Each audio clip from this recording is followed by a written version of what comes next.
Well, some people probably did not enjoy the game. I saw a number of people saying it was somewhat of a boring game, but that's because they're not the type of people who like to see great defensive strategy, and the Buccaneers defense completely shut down what was considered to be an unstoppable quarterback and offense. Quite frankly, it's a bit of embarrassment for all of us because Chris Stanley, who was riding the Bucs all the way to the Super Bowl, jumped off at the last minute, what some people view as a heel turn to hurt Fez, only to have the train run over him. Ran over his legs. He looks like that little Russian girl that was adopted in the commercial that made everybody sob. You know? Aww. That's Chris Stanley today. That got me. No, it got everybody. What are you going to do? I mean, that's just unbelievably the sweetest thing ever. It's too much.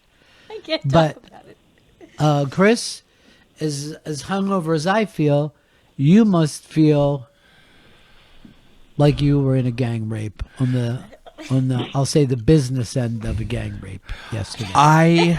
Ron, watching Not the place that you're normally at. watching that game was getting all 3 holes filled. Or 2, rather, on a dude.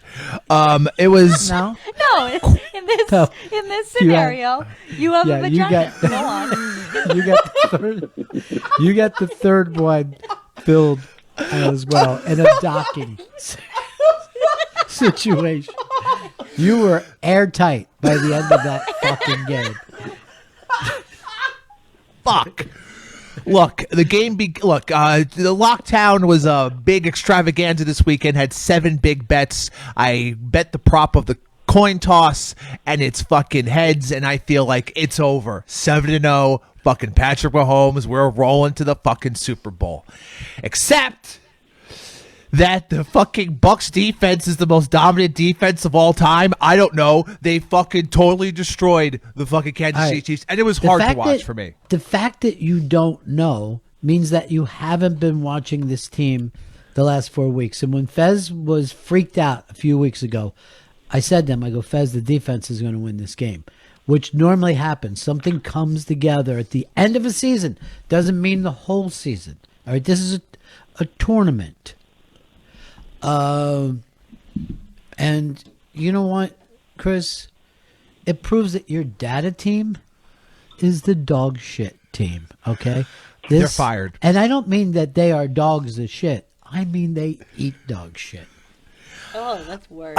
I went by the data team. I thought they were giving me the information I needed, and instead they gave me to take the fucking Chiefs to cover and the over. I'm embarrassed for them, and I'm embarrassed for myself. I feel like garbage today because I also was drinking, and the drinking got even heavier as the game was going on when I realized, oh, wait, the Chiefs don't have a game plan, and Todd Bowles is owning their fucking asses. It's fucking done. Yeah, well, Johnny tried to tell you about the problems with the offensive line. You, as always, ignored him.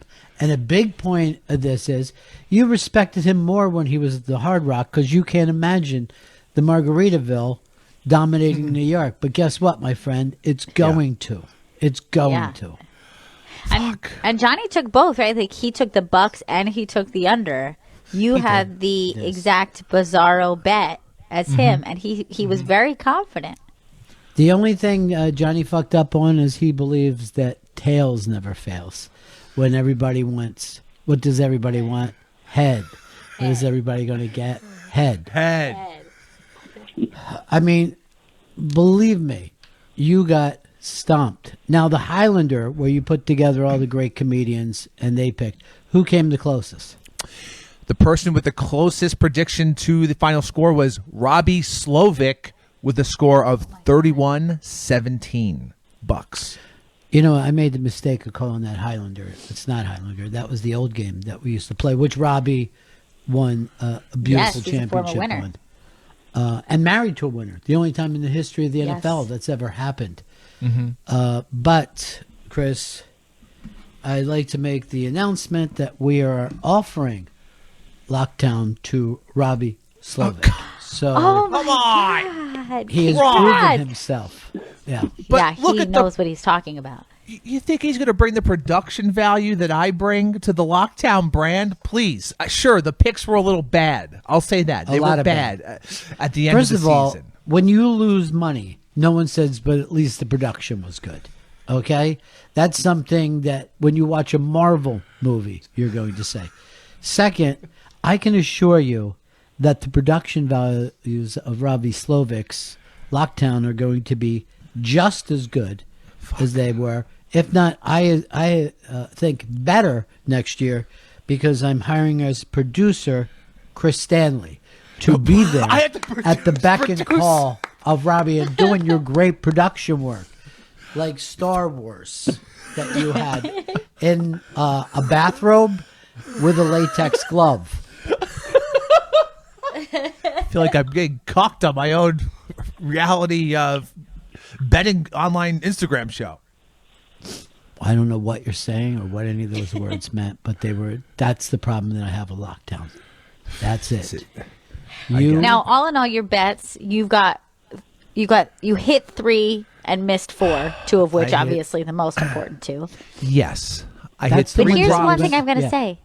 Yeah. The one of the 3 he got was picking heads over tails. This isn't a skill set. That was a guess. It was a lucky guess. First of That all, doesn't take skill. there's a guy with a show on Sirius XM, McAfee, who used to be a kicker, a punter for the Colts. He does a show. Gail, he bet $30,000 on that flip. $30,000 and lost. Should have listened to me, Pat. I would guess the reason why he did it is a gambling addiction. That's my association with it. I'm no longer a clinical therapist working with Gamblers Anonymous, but he did put down $30K. Now, here's what I was thinking. Now, that went viral, and you think, okay, that's like a commercial. $30,000 for everybody to talk about him. Oh, where's his show at? Boom. It's probably not a bad idea. You know, something I'd like to get out of Earl, rather than just having him sit and watch us in that Shady McCoy way, but him actually being involved in the marketing and production of the show. But you, Chris Stanley, are donezo. Your career ends now. Over. There's always next season, though, isn't there? I mean, Yes, there's next season with Robbie Slowick and friends. fuck. I can't wait. And friends. I mean, that's a pro. Yeah. Yeah, whoever he'd like to bring on. I'm going to let him run his show his way. That's the kind of owner I am. I'm hands off. My move is to pick genius and then get out of the way. Now, Chris, you're going to be there as his producer. Maybe he, gives you some shit during the show. That's always fun. You know Is what I it? mean? Like, look at my dumb producer. Let's make him eat something sickening. I'm not going to be eating sickening things for Robbie Slovic. I can't do it. You got to. That's going to be hilarious. What's it have to do with betting? Doesn't. It's the entertainment value that Robbie and Friends brings. Did not see this coming. Dude, let me just say something. I don't know how you made that fucking laser come out of your cat's head. Yeah. I don't know what kind of magic. And I don't know how you did the Star Wars scroll. And believe me, I was there for the first run. And everyone in the theater almost fucking fainted from the scroll and the pan down to the ship.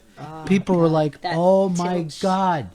I don't know what we're fucking saying. People were yelling. Is this real? Is this real? I think I yelled out, we live in the future. We fucking live in the future, everybody. 1977. I don't know how you did the things you did over the past couple weeks.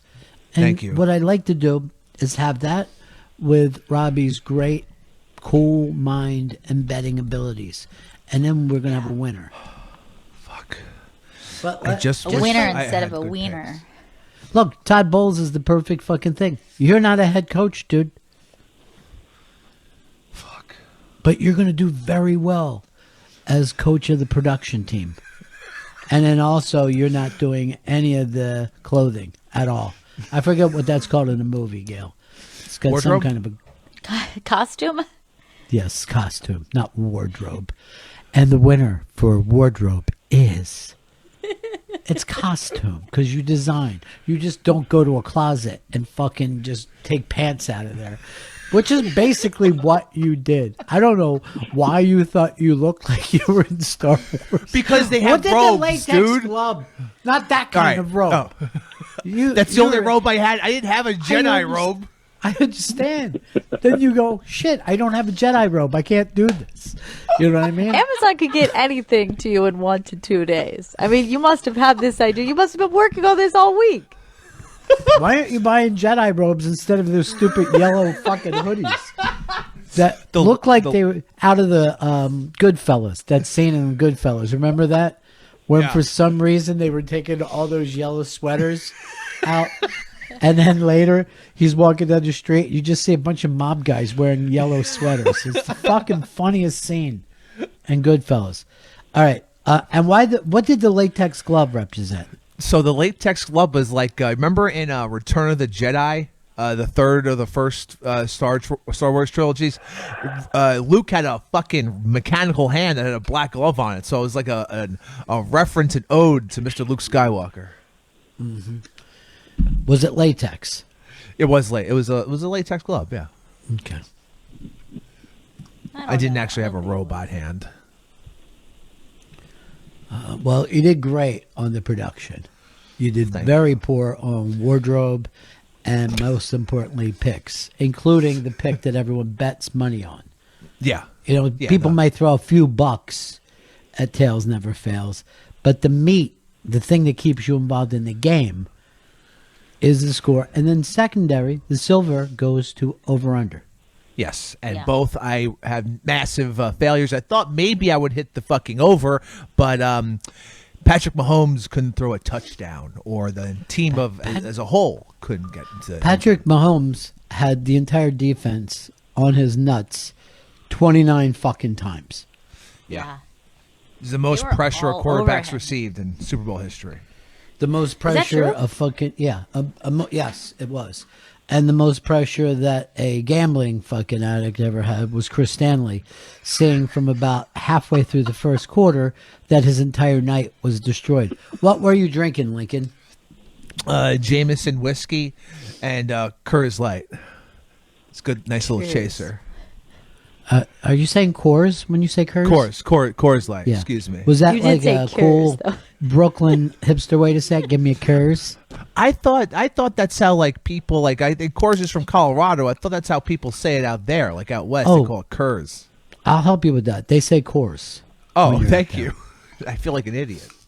Also, people in Colorado have almost no accent. None. They're vanilla.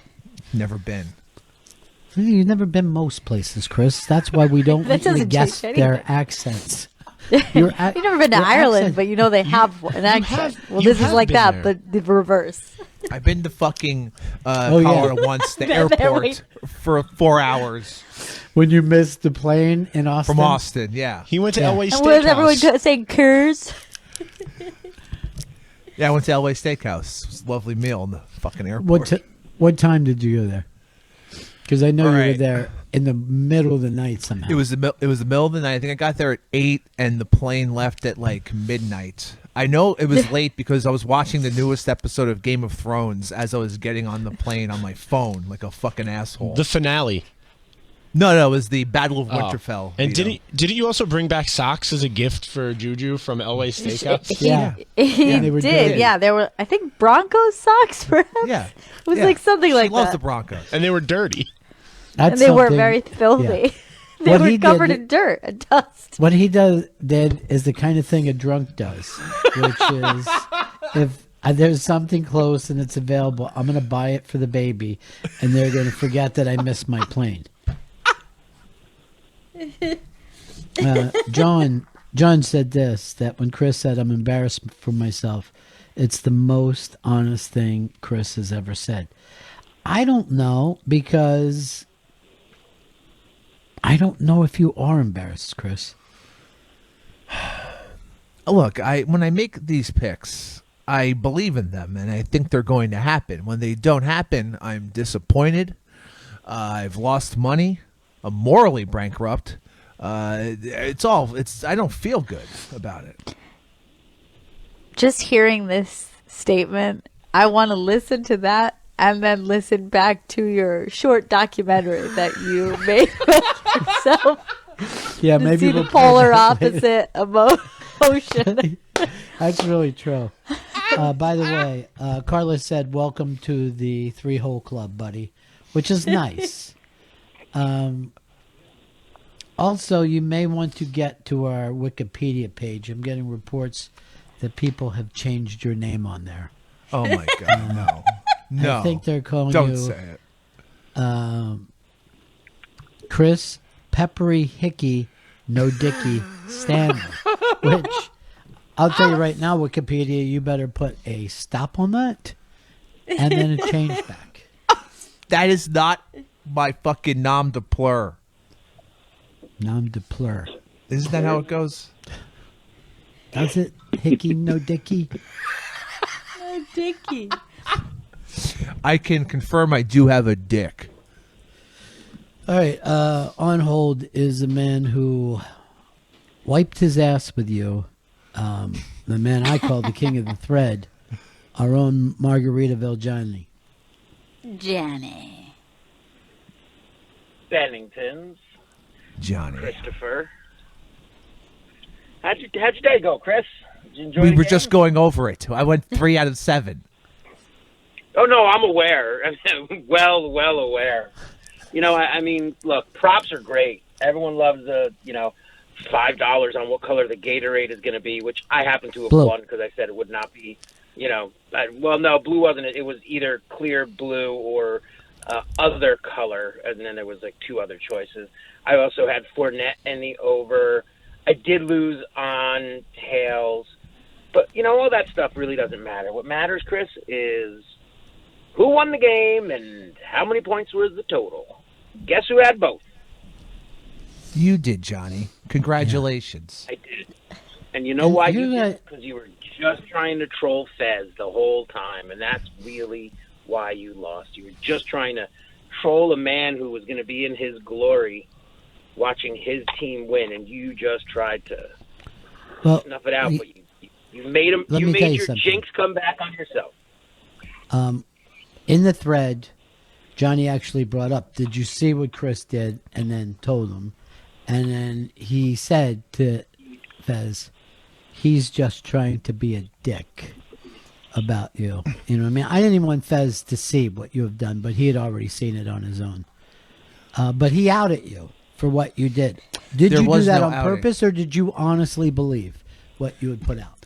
I honestly believed that the Kansas City Chiefs were going to win and the over was going to happen. It fucking no one saw them not scoring a touchdown. That was fucking shocking. But I believe the Chiefs would win. Why though? Like, what was your logic? It wasn't like, remember when I last week when I locked it in, I said without those 2 offensive tackles I on remember. the left and right side, moving the guy into You're guard, thinking about it. there is going to be absolute havoc in the backfield. And what happened? It was a I fucking was- sieve. Havoc. I The was- line was a sieve. It was terrible. I was thinking maybe Andy Reid and his coaching staff would try to account for that and not just, from what the looks of it was we'll just play the same exact game we've been playing all season and maybe Mahomes will run his way out of it. They didn't seem to fucking take into account. They didn't ever know You why. can't account for not having players. Like, you can't account for guys being injured. It doesn't work. Like, you have to, you could try to scheme around it, but it's really hard when you have one of the youngest, fastest defenses in football against you, and they're coming at you really fast. They were also as mean as a bag of snakes. I mean, they they were were. Yeah. fucking so ready to do that. And if you think back, if you remember, Baltimore did that to the Giants in the very early days. It happened to Peyton. Remember when The Seahawks. they just fucking yeah. When those things happen, I don't give a shit how good of a quarterback you are. You're in a fucking fire at that point. It was ugly. And that's how the Giants beat the Patriots twice. Was they went after Brady. Brady doesn't That's like exactly to get hit. right. He's not a big fan. And you know what? I will say that the other side of that, the offensive line for Tampa was amazing. They shut down, with the exception of that goal line stand, they were great. And the center, that guy, I don't know his name because I'm obviously not a Tampa fan, but the guy, that red-haired dude, he was his name. I got his name. Nastiest. Yeah, his name is Sneaky Pete. And keep an eye on Sneaky because he is going places. He was so nasty in the middle of everything, wanting to fight everybody. That offensive line was so nasty and just dominated as well as the defense. It was but really what matters is Tampa and the under. Yeah, he was right. I mean, you have every right to. What you're doing is just spitting in Chris Stanley's fat face right now. And you have every right to do that. We're the winner. You should be eating chicken dinner. That's what a big winner you are. I did during the game. Because I knew the way it was going, and I just made myself a chicken dinner. Smart.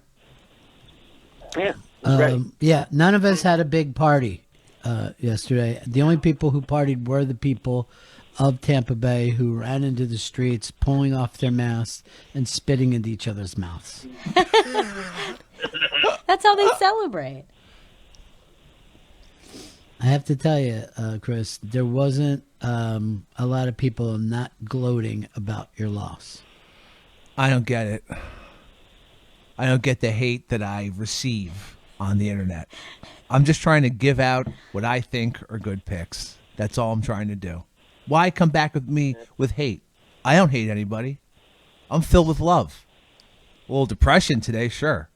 I'm reading some of these comments, and one just says this: someone should yank that fat, stupid fuck off the air. Oh. And the person was Jim McClure. So What? if I was my you, God. I would be careful, Chris. Was that a He has the burner power to do account? it. Yeah. No, it's his personal. No, This it's is his personal official- account. Oh my! I'm in it's trouble. his official Sirius XM account.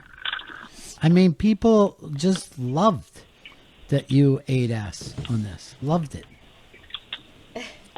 Some people like if you eat their ass.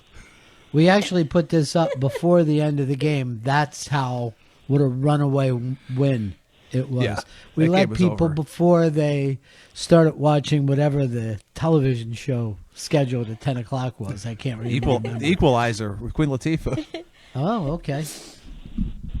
I don't know, but just very quickly, somebody's chest was just lit up with bullets, and I was like, "All right, relax. What's Right. happening in this show?"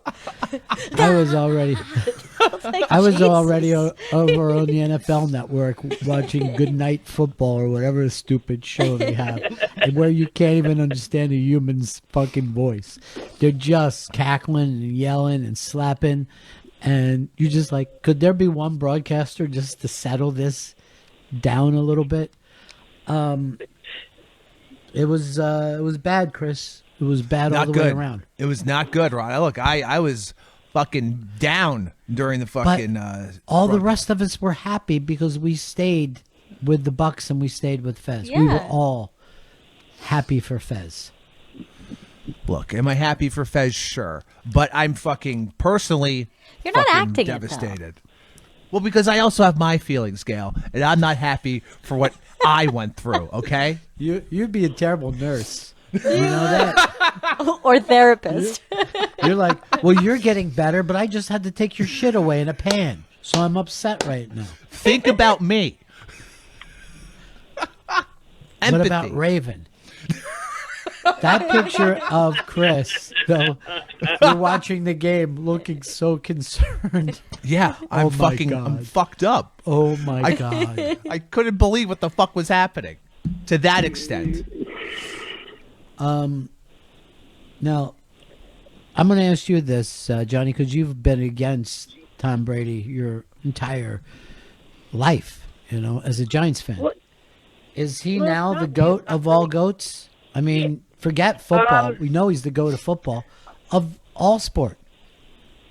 Well, I mean, there's arguments that could be made, but yes, he is definitely football, hands down. But you got to look at people like a Michael Phelps, a Serena Williams. Serena for sure. Well, she has more titles than he does. Look, Yeah, Yogi but it's a Berra shitty has. sport. Yogi There's Berra, 4 titles a fucking year. There. All right, but And when Yogi Berra- has 11 rings, 8 MVPs, and I think he has like 16 All-Star. And he got he controlled the pitching of 11 World Series, because back then there was basically just one catcher. So, there's arguments that can be made. All right. I'm not Here's saying what you that- have to say. You got to take the Babe Ruths out. You probably have to take Bill Russell out, but you're too big of a racist to bring up Bill Russell because you're all about the Yankees. But, I mean, you're going to have to go post-1970s.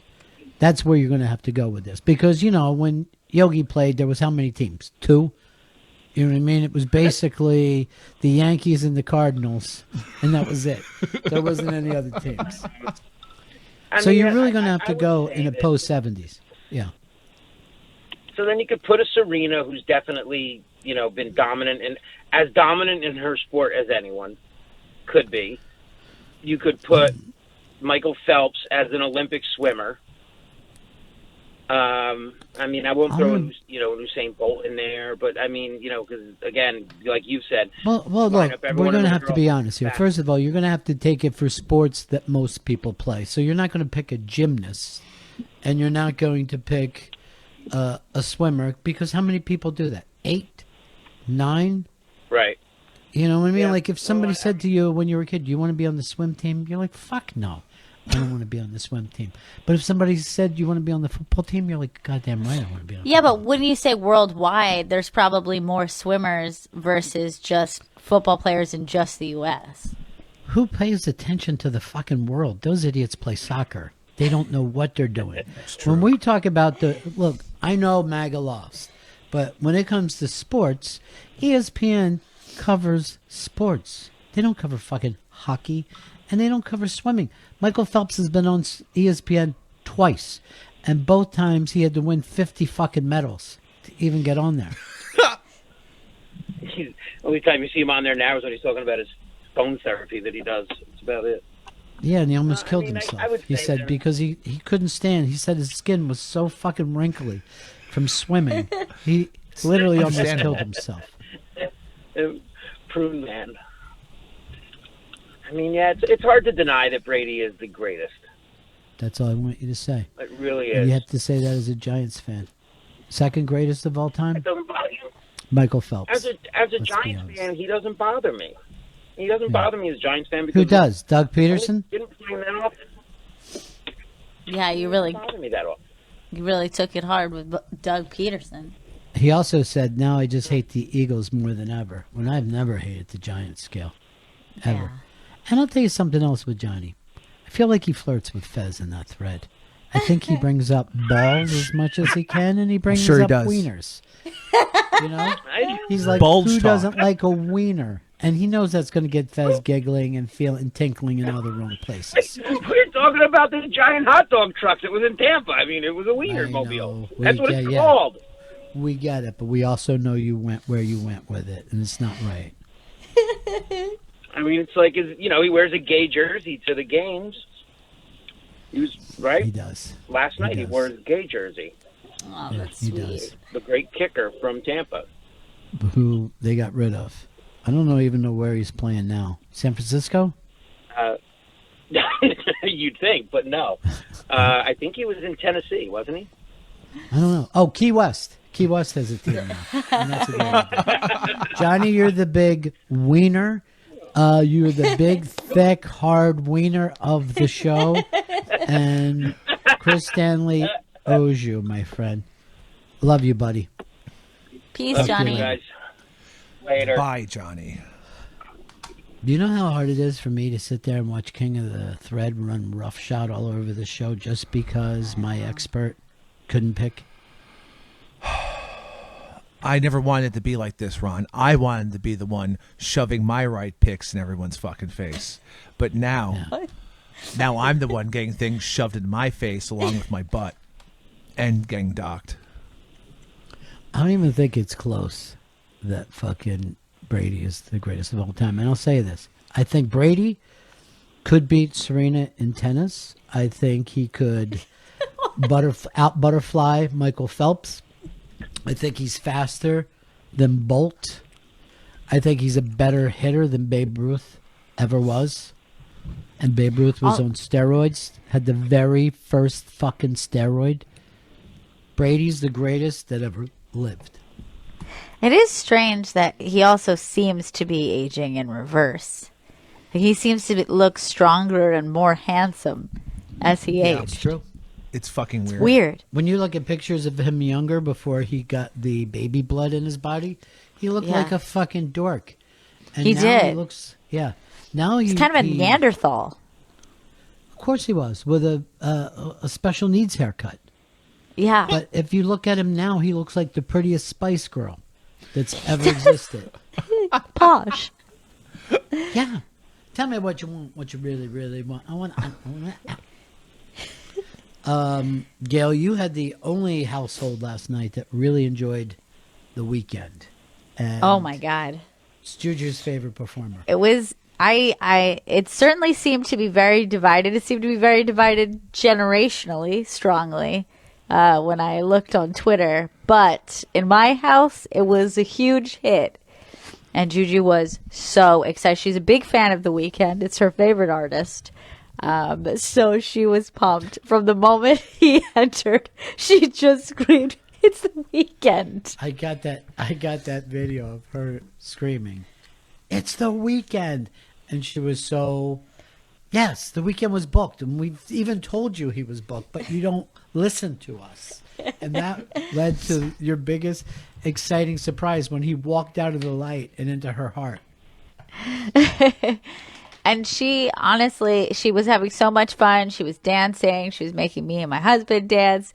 She was enjoying every song. And then it ended. And then she's like, "Again?"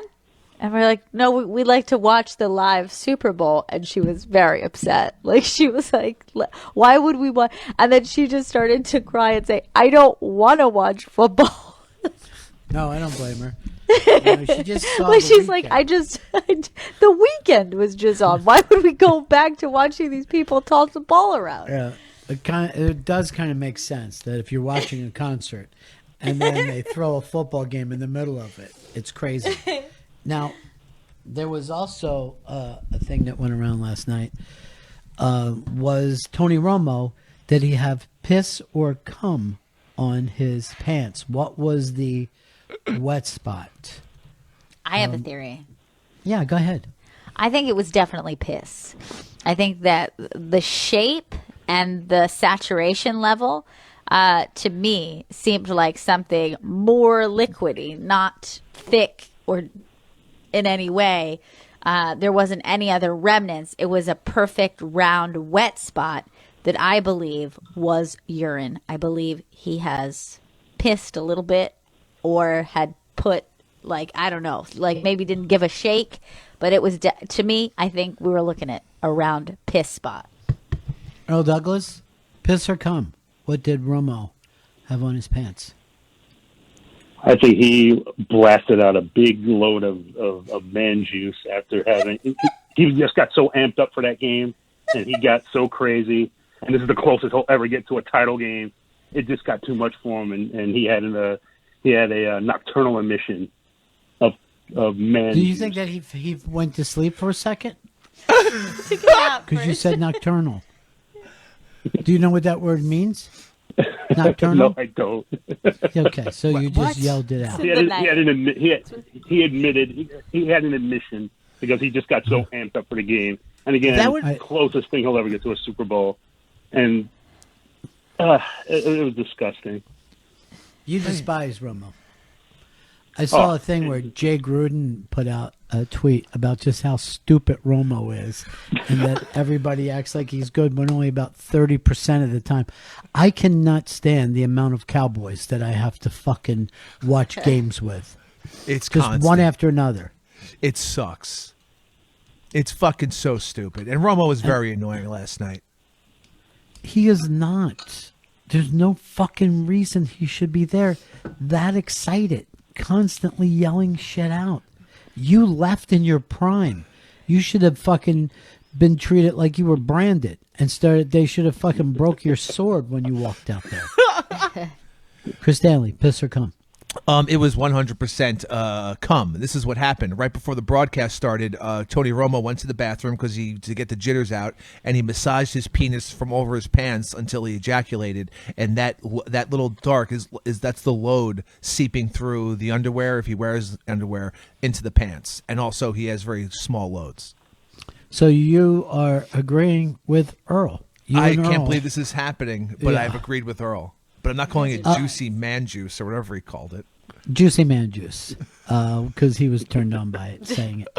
Let's go to Doug in Orlando. Doug.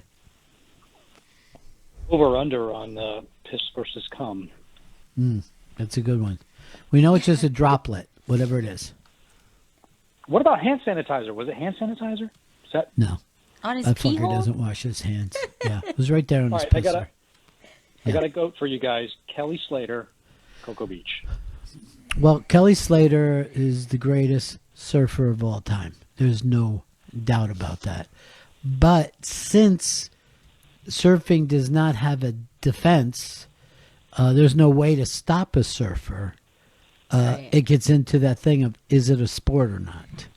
Only and the same nature thing- can stop Yeah. a surfer. And the same thing is true for swimming and obviously tennis. There's defense. Is there? I mean, I see a lot of people who just let every serve go right by them. Every fucking serve. In other words, whoever gets to serve is winning that point. You can't stop it. It's a dumb fucking sport now. Go back to wooden rackets. There. I've said it. You've ruined the sport when you made the fucking rackets too good, dummies.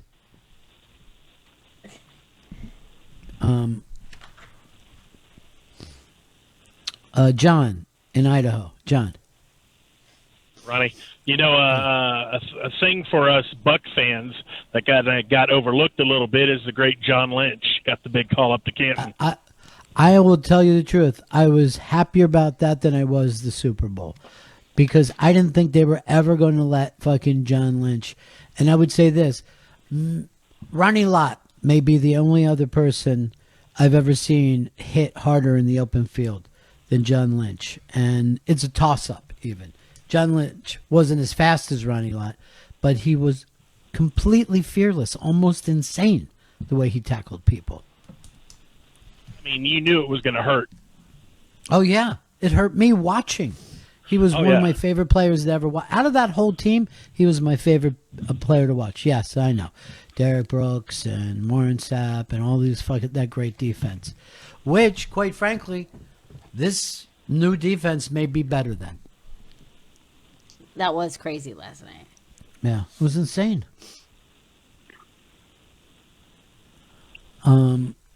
Yeah, Peyton went in, John Lynch, and who else went in, Chris? It was Calvin Johnson went in, the wide receiver for the Detroit Lions. That's it. Drew Pearson went in also. How far back does that go? Drew Pearson. 70s. Yeah, exactly. How old is he now that he's finally getting in? He looked, thank you. And Charles Woodson, the cornerback. Great player. Yeah. Great player. All right, this got written to us from Barbara. Earl's 50 years old and he doesn't know what nocturnal means. How is that possible? Earl is clinically insane, I believe. That's the only way to look at it. Lou also said, I think Brady could double dismount Biles, the great Simone Biles, who we saw. Yeah, he's much better gymnast than she is. On floor, definitely. He can't do that butt bounce. Her signature butt bounce. I think he could do anything that there is. I think that he could be the next Iron Man if we want him to do it. First of all, he's nothing but personality. I mean, personality plus that guy. I'd like to thank the ball club. All of his kids were running around. That little Giselle that they have, who looks Yeah, like somebody put mini a spell on Giselle and made her 9 years old. You think life's going to be tough on those Brady boys when they're like, I want to play football like you, Dad? No. No one can. Don't try. You don't understand how good Dad is. That's what he has to say to him. Look, honey, I'm a freak. Daddy's a freak of nature. I'm the greatest athlete of any kind. If I did put up somebody to go up against Goliath, wouldn't be David, be Brady. Josh in California. Josh. Hey, I don't know if it was piss or jizz, but really, if either way, that's like some waterfall balls right there because that's really high up on the pants. So I don't know if he's packing a very small package, but that's horrible for him. I know Jessica Simpson said, I don't know if I had sex with Tony Romo. I know he was on top of me. Whether it got in or not, I do not know. And that's why I went back to John Mayer time after time after time. Fucking Romo used to find her, go into her computer and read her emails from him, and would get mad at her. She's like, dude, I didn't even fucking send this. John does, okay? I'm his sexual napalm.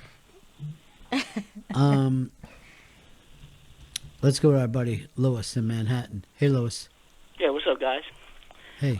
In this quarantine, I've been thinking a lot. I've been coming up with some really good ideas, and I think I have a really great one to solve the sports thing and also help out with the Olympics. The Olympics that we're not going to have this year.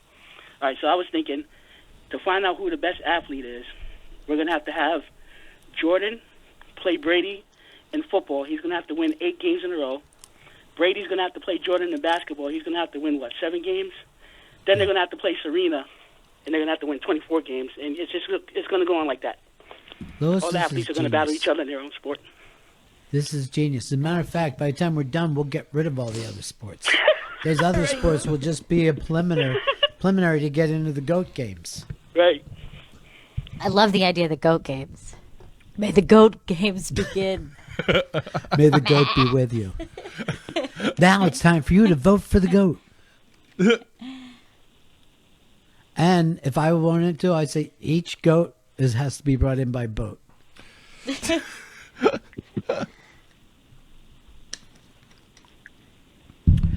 Look, Chris Stanley, just know this. I'm embarrassed by you. I'm disgusted with you. That hurts. I'm sickened by you. Oh, no. I'm done with the losers. I only want to talk to winners from this point on. The next person I talk to, I want to be a giant winner. A winner that deserves his place as the GOAT of all fan goats.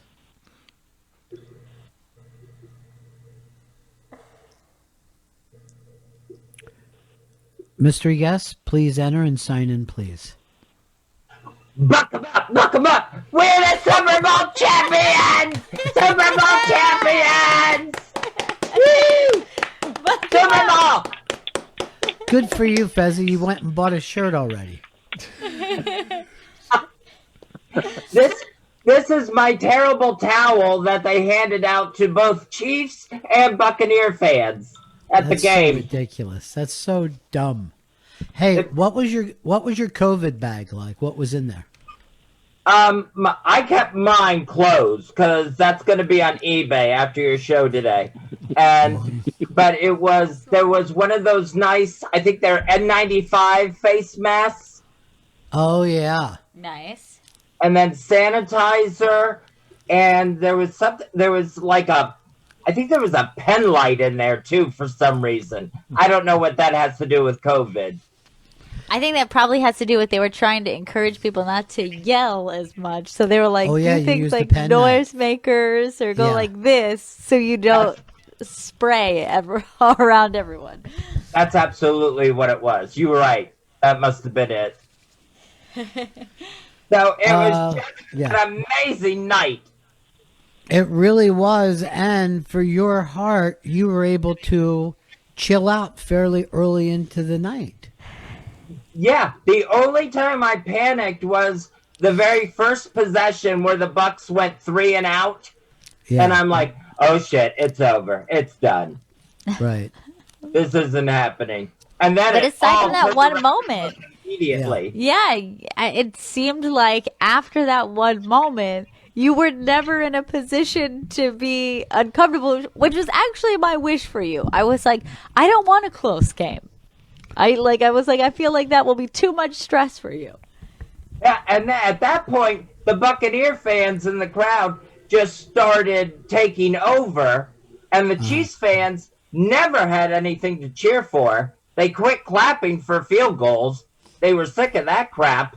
So they were just silent the rest of the night. There wasn't even, you didn't even have to worry about getting into it with obnoxious fans. You know, that is a good point. Once you kick your third field goal and you haven't scored a touchdown, you're like, we're going to lose. You know what I mean? We cannot fucking keep playing the threesies game, as we used to say at Hooters when we all went together. I've heard this many times in interviews, in post-game interviews by both coaches and players. You have to score touchdowns in the National Football League. That's how they like to say it. You have to score touchdowns in the National Football League. They always like to restate that, and it usually has to do with when they just kick a bunch of field goals the whole game. Look, Fezzy. I think the Bucs were up by 3 scores with 5 minutes left in the game, and I'm like, that Mahomes, he can still pull off some magic. I've seen him score 3 times in 5 minutes. So not until the clock ticked to zeros was I ready to believe. Tick tock, tick tock, tick tock. Tick tock. Look, Fezzy, this was the interesting thing to me too. Fournette scores, Gronk scores twice, AB scores, and of course Brady is the MVP. This is all people you did not plan on having on your team this year. I've seen this happen in baseball. I've seen it happen in basketball. I never once saw this work in football. No one who scored for the Buccaneers was on the team last year.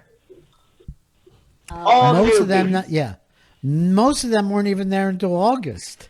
You know what I mean? Like, it was really late when these things. I mean, when they announced Gronk, I'm like, and then he said, no, it has nothing to do with Brady. Now he's admitting, yeah, I wanted to go play with Tom. AB wanted to play with Tom.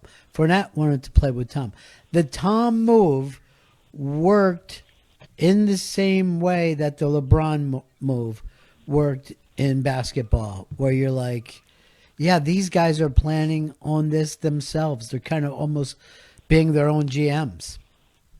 Yeah, when Gronk scored the first 2 touchdowns, I thought, oh, okay, Brady's just going to handle this himself. He probably had a secret meeting with his guys and is like, hey, I'm not going out there to lose this. It's just on us. That's why when people are like, Bruce Arians is the oldest coach, and is he shown that he's old? I'm like, you wouldn't make it to 68 without winning if you were the fucking reason. You know what I mean? Like, I hate to say it, but do not give that guy too much credit for this. Brady gets the fucking credit, period. Yeah. Well, hasn't that been proven with Belichick? Like, all the debates about Belichick versus Brady and who's the reason? Exactly. Knowing Belichick is, to me, like fucking basically like the Earl Douglas of the show. Could Earl Douglas take credit for Scott Muni? No, he couldn't. And he's tried, but he can't. Oh, yeah. He goes like this. That old drunk didn't even know what he was doing until I put the album in his hand. I had the golden ear. I picked the hits.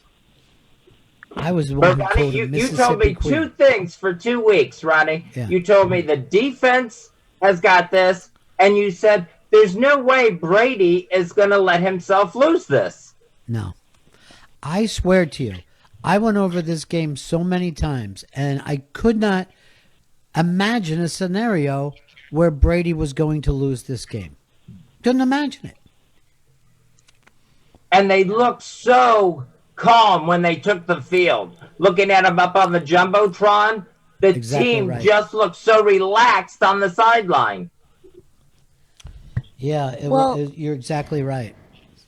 Don't you get a sense from Brady that it's like kind of like a madness that he has, where I think that he legitimately thinks he's always going to win? Yes. And so that's why I think that when he doesn't, it's such a shock to him, and he seems to be like, he holds grudges from moments when he hasn't won. But I think he steps into every game like, well, of course I'm going to win. Like, I think you can see that's how he thinks. That's why he says I could play till I'm 45 when you don't play until you're 45. It doesn't happen. You can't be 43 and be the fucking Super Bowl winning quarterback. That's nuts. And yet there he is. Yep, like it's another day at the job. And I don't think he would bring his kids to the Super Bowl if he thought he had a chance of losing it. No, you're exactly right about that. He brought in, I think he has 73 children. They were running around the field. One of them ran out there in a G-string. Now, Fez, you were watching in real time when the guy, and this annoys me that a lot of people are calling him the streaker.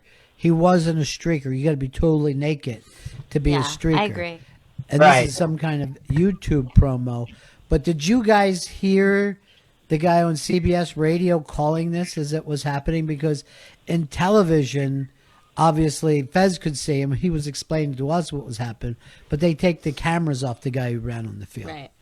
Right. I did not hear the radio version of that at all. All right, Chris, do you have a copy of it? Send it to Vito. Will do. Will do. As you know, Fez, Chris ate shit on his bets, and you and Johnny both believe that he tried to psych you out of this game. Absolutely. He takes the Bucs in the early playoff games to build me up. Then he picks against them in the Super Bowl, in the biggest game there was, the Super Bowl. Right. So, yes, he was totally doing it on purpose. And I'll say this, Ronnie. Yes. I heard from everybody last night when that game was over. I was getting congratulations from Gail. I got Eastside Dave texted me. Everybody was texting me except for one person. Even Earl Douglas texted me congratulations. Wow. But Chris Stanley did not. That hairless vagina did not text me congratulations. First of all, Chris, why won't you grow some hair on your vagina and admit that Fez was right and you were wrong? I like to keep my vagina bare. I'll address that first. Second of all. Oh, real funny. Second of all, I was devastated last night. I was worried about me. Am I glad now, Fez, that the Bucs won? Sure. But I gave out bad advice. In hindsight, it was bad advice. So I wasn't feeling up to congratulating anyone last night. I was still in the moment. Oh, you don't care about giving out bad advice. Like a drug dealer could care less about giving out some bad coke. Can I tell you something? There's plenty of times I've been ashamed of the fucking how much I cut the coke. And when I heard from people that they shit their pants. This isn't me. Yeah. I go, what am I better doing? Than this. Yeah. What am I doing that 30 people shit themselves? Because I put so much baby laxative into this coke. I felt terrible. All right, Vito, do you have the guy, I think it's Kevin Harlan is his name. Was he on Westwood One Radio? Yes, he was. Okay. Tell me if you have it, Vito. I have the play clip. It for all of us. All right. Down 20, 5:03 to go. Someone has run on the field. Some guy with a bra. And now he's not being chased. He's running down the middle of the 40. Arms in the air in a victory salute. He's pulling down his pants. Put up your pants, my man. Pull up those pants. He's being chased to the 30. He breaks a tackle from a security guard. The 20, down the middle, the 10, the 5. He slides at the 1, and they converge on him at the goal line. Pull up your pants, take off the bra, and be a man. And the players with hands on hips at the other end of the field are looking at him and shaking their head and saying, why, oh, why is this taking place in a Super Bowl? All right, so he did a pretty good job, but then, of course, the backlash for the be a man thing for the way he was dressed. How do you take that one, Fez? As soon as I heard that, I went, ooh, that's a little transphobic. Right. Gail, same way? Yeah, I just also was like, be a man is like, well, you're acting like as though this is a way a woman behaves. Like, oh, yes, because women take off their clothes and run across the field in the Super Bowl. It's stupid. They do if Chris Stanley pays them. That's the only way they'll do it. He pays prostitutes to do stuff. No. Earl, did you find that for whatever reason to be anti-black? Say yes. You know, there was a bit of a racial undertone to it. What was that? Look how he struggles with the improv. As we've known him for 20 years, still struggles with the improv. Yeah, that's our Earl. Mm-hmm. Oh, Earl. At least he's not Chris, though, right? I guess. Oh, yeah. Fuck what? He's definitely not that fucking loser. Fuck. Disgusting. When the alleged streaker, and you're right, he was not a streaker, but when the fan got on the field, it was so annoying because I think the Chiefs had used up all their timeouts at that point, and the clock was running. The Bucs were trying to run that clock down, and of course, fan on the field, clock stops. You know, and look, we're in a post-terrorist world. They needed to have better security for a runaway guy, because who knows? I know what he was going to fucking do. Luckily, he was just a guy pushing a YouTube site, but we live in a crazier world. And Chris, when you're drinking, try not to be so close to your microphone. I mean, that was so loud. Yeah, and I hate to say it, but my executive producer could get furious with you right now. Fuck. Oh, wait. All right, you are my executive producer. Yeah. Entitled. That just made me for all we know, he was a super spreader. You know what I mean? Some maskless Tampa super spreader. Now, I know your brother spent a lot of money, what would be almost a ridiculous amount of money to most people for you two to go. But looking out back on it, Fez, well worth it? I mean, is this worth a trip to, let's say, Europe for the two of you? It was absolutely worth it. And as we were walking out, my baby brother says to me, he goes, if we hadn't done this, I would have regretted it the rest of my life. Yeah. So totally, absolutely worth it. And now what I don't think was worth it was the $33 hot dog and popcorn that he bought at the concession stand. Seems like that was overpriced. $33, a dog and popcorn. But he is a hungry guy. Yeah. Could I put up the picture of you two guys where it looks like you had just got done running up the steps of the Capitol, and now you're going. Now you're going to the game. Sure. Yeah. The Whatley brothers have quite the MAGA look. The January 6th look about them. It's a natural Florida native look. I have to tell you, I'm like, as soon as I heard that your brother did that, I'm like, he is going to. I mean, both of you guys are going to think about that. That was the year that we did this. You're going to remember all of it. And you guys didn't go see Miley Cyrus or any of that stuff.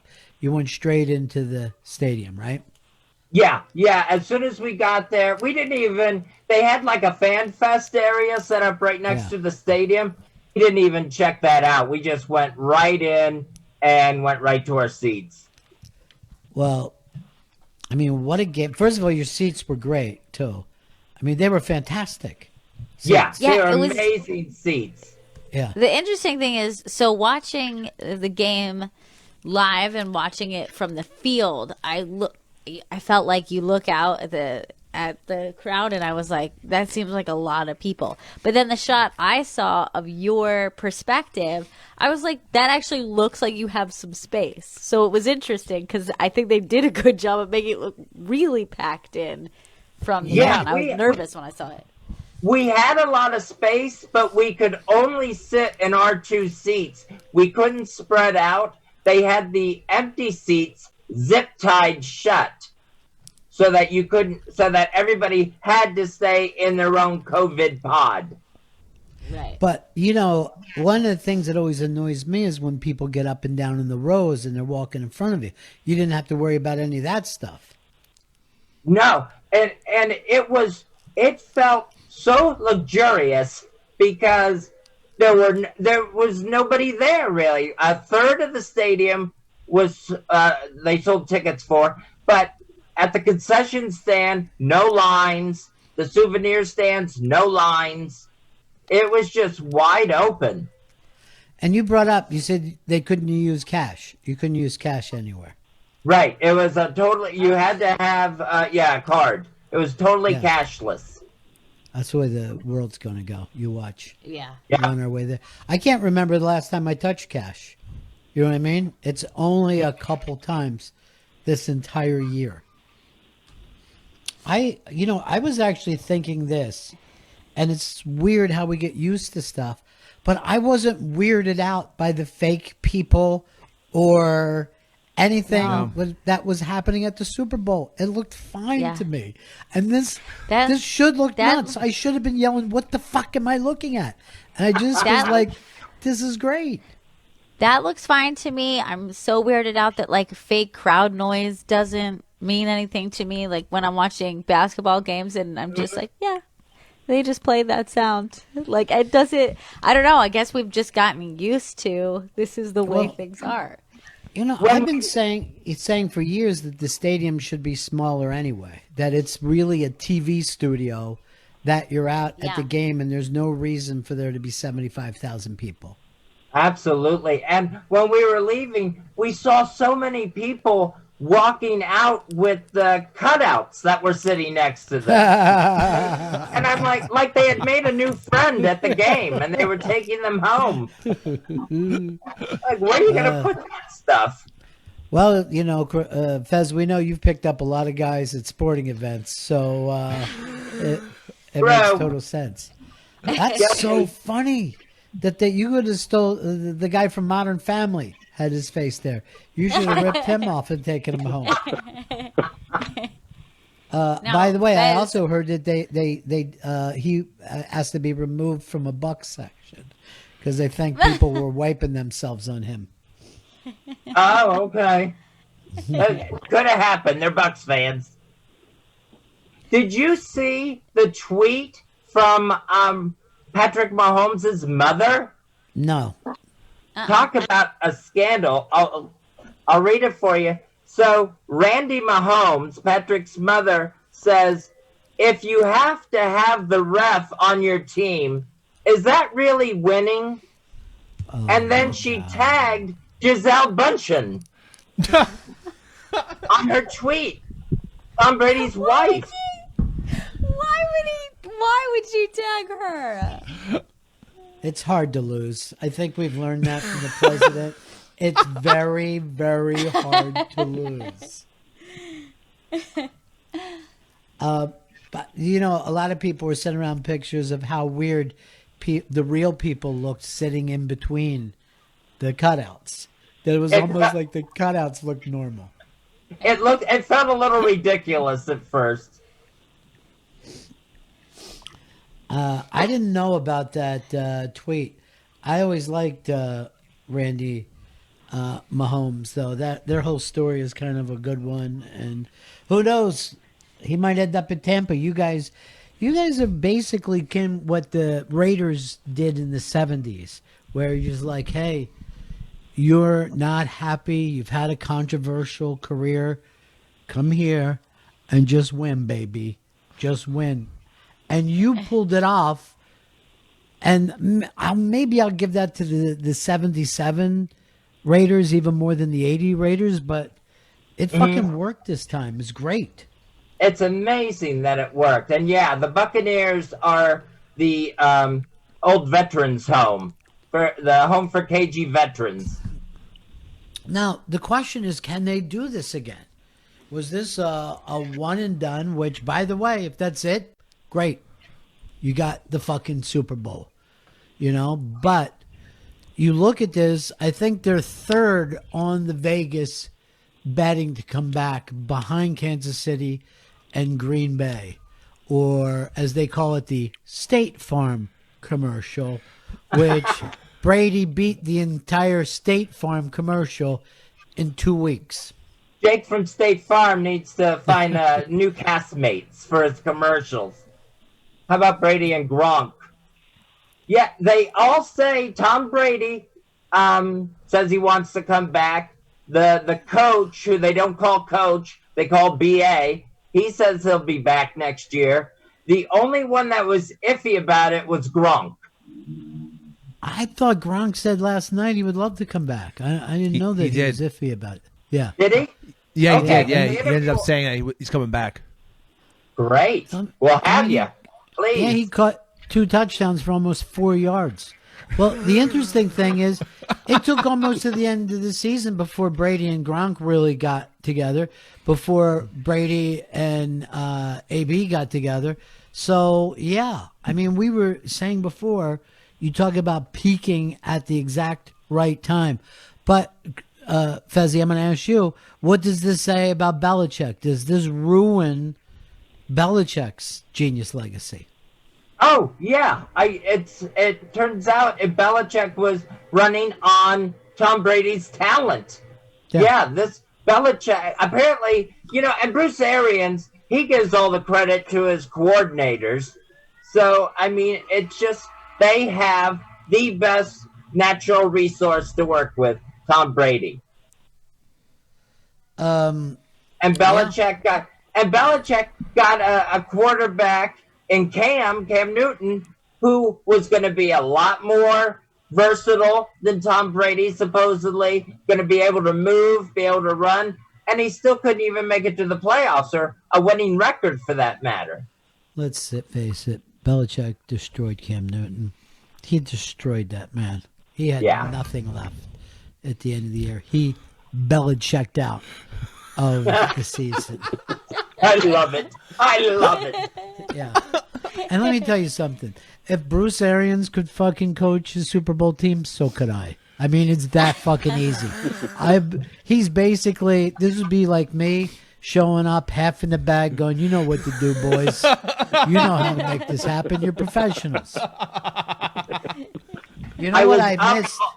Yeah, go ahead, Fez. I was up all night watching the NFL Network coverage, and they had an interview with Mike Evans, the wide receiver, and they start the interview with, well, he only had 1 catch tonight. Here's Mike Evans. And Evans, who's just in this paisley tux that looked fabulous, he's saying, how about you call me Super Bowl champion instead of talking about the 1 catch I had? It's a very good point, because who knows how many other catches, because they were fucking double teaming Mike Evans. I mean, this happens all the time. It's a team sport. And the fucking team will know if Mike Evans is fucking dogging it or not playing to his potential. It'll be up for them to decide. But most of the time as fans, this is why I hate when people look at stats. When people, I'm watching ESPN today, they're going, okay, should we really be celebrating Brady? He only had 200 yards. Well, when he lost to the Eagles, he had 500 yards. What do you want to have? 500 yards and lose, or 200 yards and win? You want the fucking win. Everything else is crazy talk. Yeah, when Gronk scored his first touchdown, he was wide open. So somebody was not covering Gronk. They must have been covering someone else. Good points. Good points all the way through. Here's what I missed, Fez. Having you at the Super Bowl, we didn't have anybody updating us to what commercial was a hit and what commercial was a miss. I imagine you've missed them all, right? You haven't seen any of them yet. I missed them all, and I can't believe this. I forgot to record the game. You're Oh no. Well, don't worry. Can you believe it? Yeah, I'm pretty sure they'll be selling a fucking DVD that you'll be able to get. I'm sure that entire game is going to be played on the NFL Network, probably starting tonight. I would think so, and I'm wondering if they'll have the actual commercials. Will they replay the whole thing? Because I missed every single Super Bowl ad. I wasn't crazy about them this year anyway. My favorite commercial, because it's hard to be shocked, but my favorite $5 million commercial was the one that turned out to, it looked like a Pepsi commercial. And then you're like, oh, here's people and they're playing music and they're hugging and they're living life and they're in space and it's the NASA. And then it's the Church of Scientology. And I'm like, holy fuck, that's great.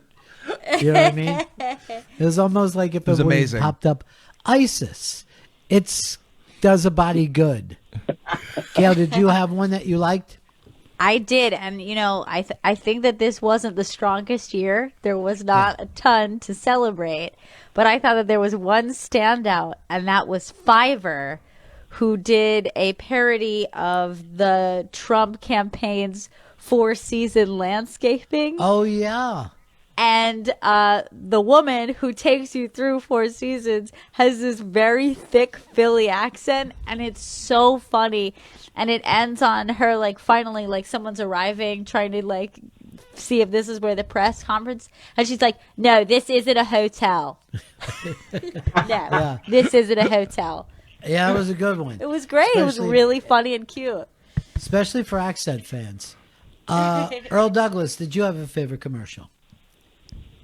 I thought the Lenny Kravitz one was. I thought it was oddly ironic because it was promoting beer, but it was trying to tie it into like good health. And I'm like, well, if you're drinking a lot, isn't that not healthy? I'll be honest. I missed the Lenny Kravitz. Lenny was in it. Yes, he's in it, and then they animate him, and he goes back to Lenny. It's for I think I can never pronounce this right. Stella Artois. Yeah, you're right. Artois. You cannot pronounce it correctly.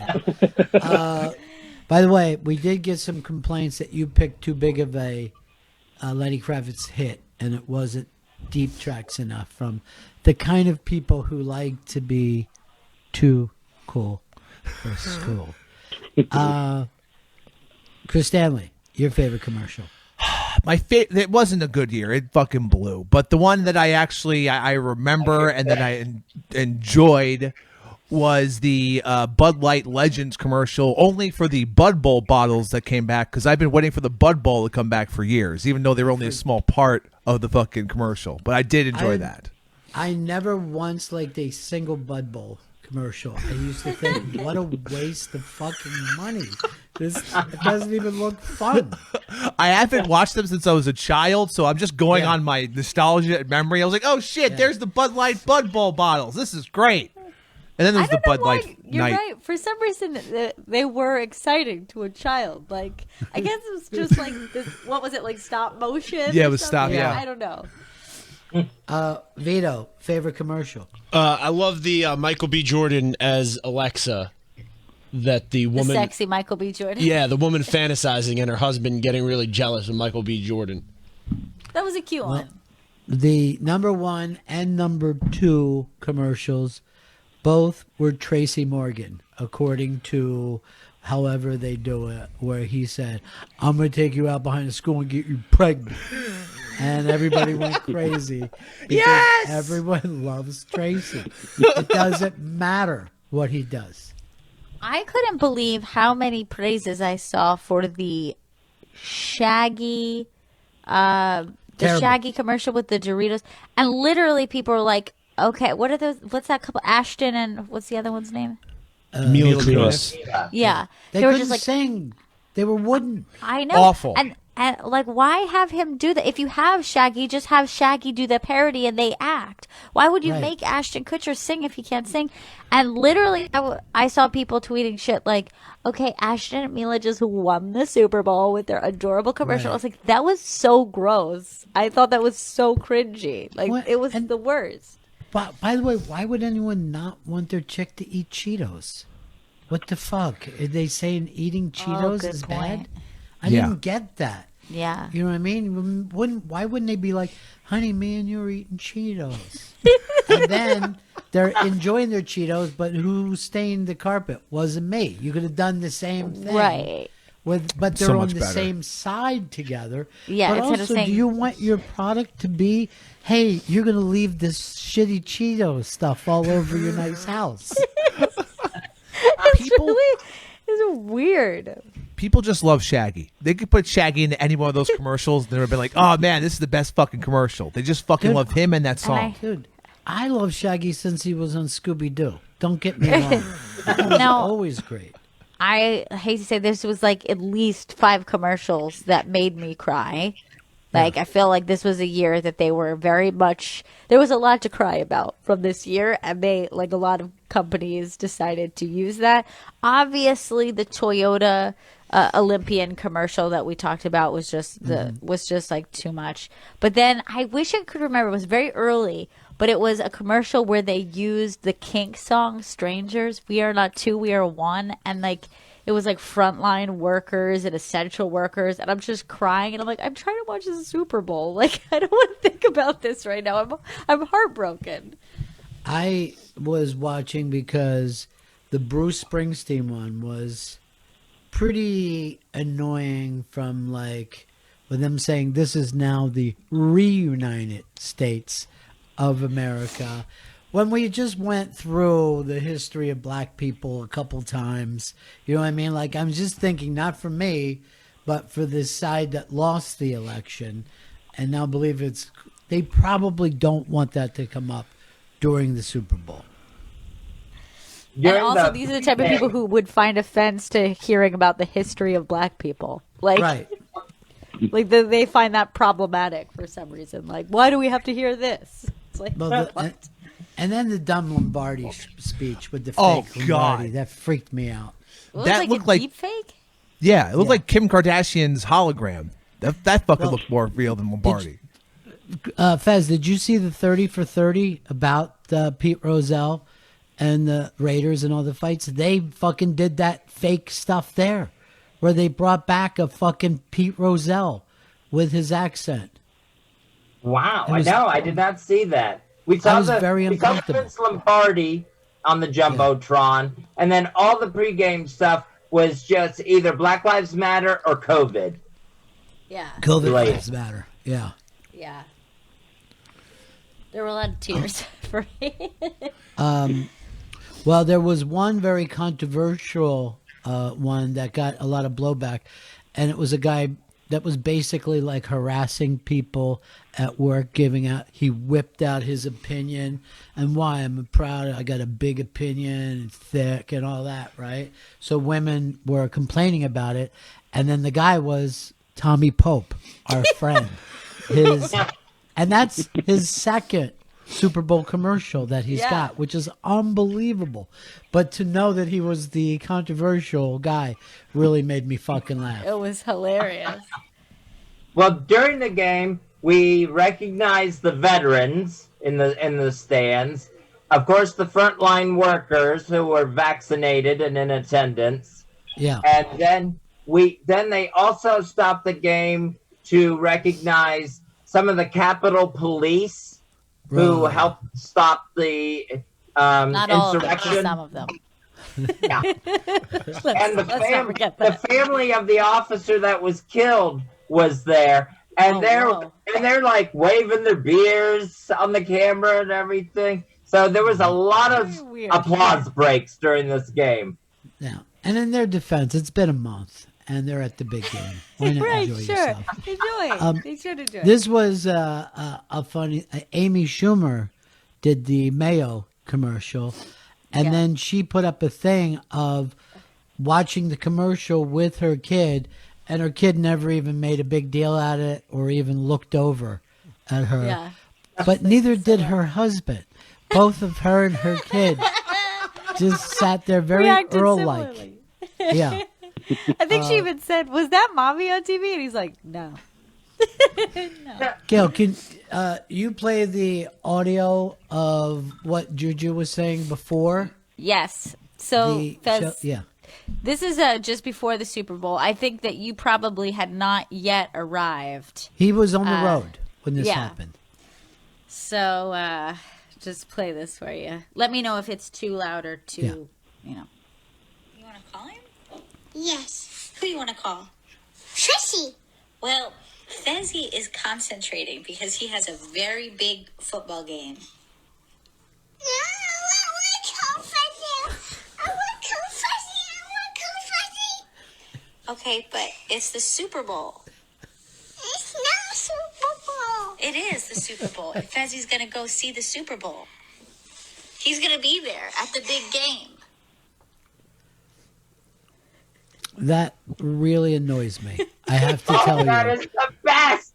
That's just from her seeing you the other day, and you were doing your ho ho ho thing. By the way, she wanted to get a hold of you. Yeah. A couple times during the game. Christmas. Yeah. A couple times during the game, because I told her that you were at the Super Bowl, she would be convinced that she could see you in the stands, and she would say like, "There's Fezzy," and I'm like, "You think you see Fezzy?" And then she was like, "Fezzy's not Father Christmas?" And I was like, "No, he was pretending." Oh, yeah. Fezzy. Is Fezzy Father Christmas? There's Fezzy. She was just obsessed with the fact that you were there. Even at one point, I'm not even kidding, she was convinced that you were one of the backup dancers for the weekend. Well, that part was true. There's Fezzy. Yeah, there's Fezzy right there. Just fucking kicking it out in the field. Reminds me of when Gail was little. Yeah, it does. Fez always had a theory that if people really liked him, they called him Fezzy. So if we had a PD who didn't refer to him as Fezzy, just called him Fez, he'd be like, "I don't think he likes me at all."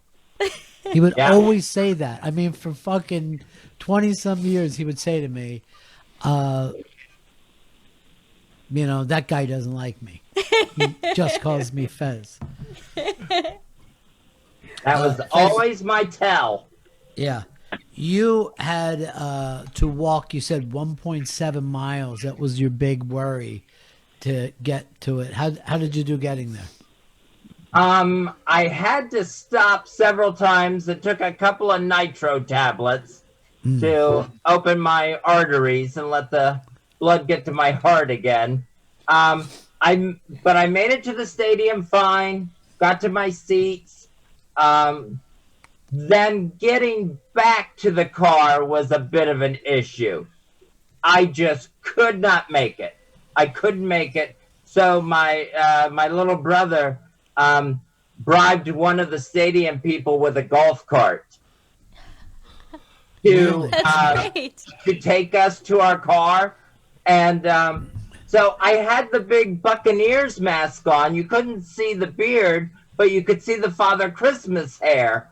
And the guy running the golf cart actually said to my brother, "How old is she?" Like, I guess there was an age limit. Not missing a, "How old is she?" Like, I guess there was an age limit. And my little brother, not missing a beat, goes, "She's 80. She's my mom. She's handicapped." And I said, 80? Could have gone much lower and it would have been fine. 65 is retirement. I still think 80 was the smart move and did not wise. correct on the age, because it's easier to be nice to an old lady than a cranky old man. So that was the one part of the night that was not cash free. Some bills had to be passed Sure. for that favor. He would have been like, "Yeah, but can you Venmo me?" So, by the way, did anybody? Yeah, I was go the ahead. under. I'm making it back to the car. The over under. I was the under. Well, at least you made it, bro. That's the beauty of it. Did any of you guys see the nutty M. Night Shyamalan trailer Old? No. It was That was the first fucking commercial. It was very fucking jarring. It was insane. And here's the thing about the premise of Old. So by the end of it, you realize in this island, everyone rapidly ages. And I just feel like, so this island is my home during COVID. Like, I feel like that's what we're all going through. He's so blunt. He could just call a movie Spider in Your Mouth, and that'll be the entire plot. What's the twist, though? It isn't your mouth. No.